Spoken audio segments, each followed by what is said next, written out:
10-year anniversary as a couple. I mean, Keith, when I even say that out loud, it's wild to think that you've been with this guy for a decade now.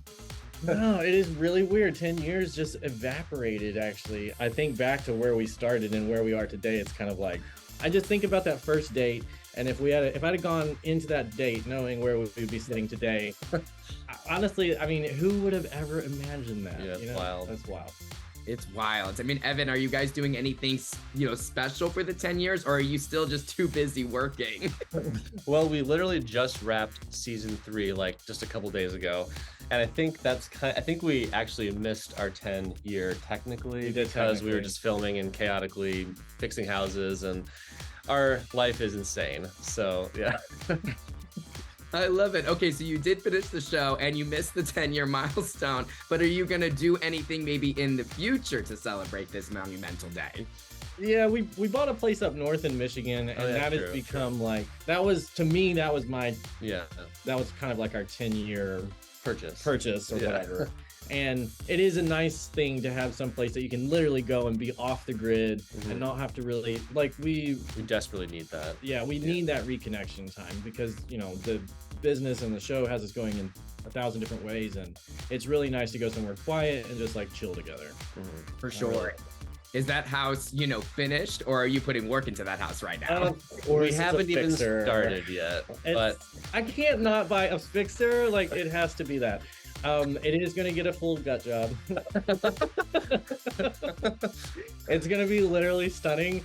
Think Lake Como and George Clooney's house, but like northern Michigan. It's really fun. But the nice thing about it is that it is livable. Livable. It's not like an abandoned house that we're used to. Right. Like the water works, the power works. Like you can use a toilet. It's great. Yeah. Okay, thank you for clarifying that, because I'm imagining we escaped to our, northern Michigan house, and it's like, rotted. Can't even, you're like staying in a hotel because you can't even stay in a house. So I'm glad you can sleep in it. Yeah, we get to at least sleep there.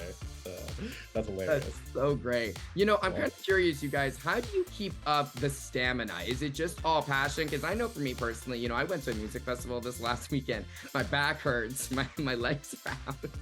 And so you two are building homes. Like, how do you keep doing it, 5-hour energy and Gushers. So that's what drives me the entire time.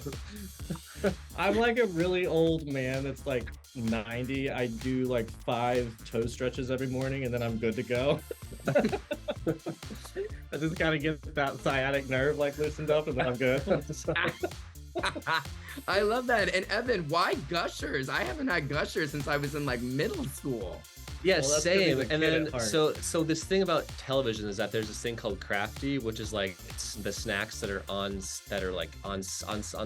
And someone bought Gushers, and suddenly I was like, oh, Gushers! Like I haven't had this for decades, and now I'm like all about them.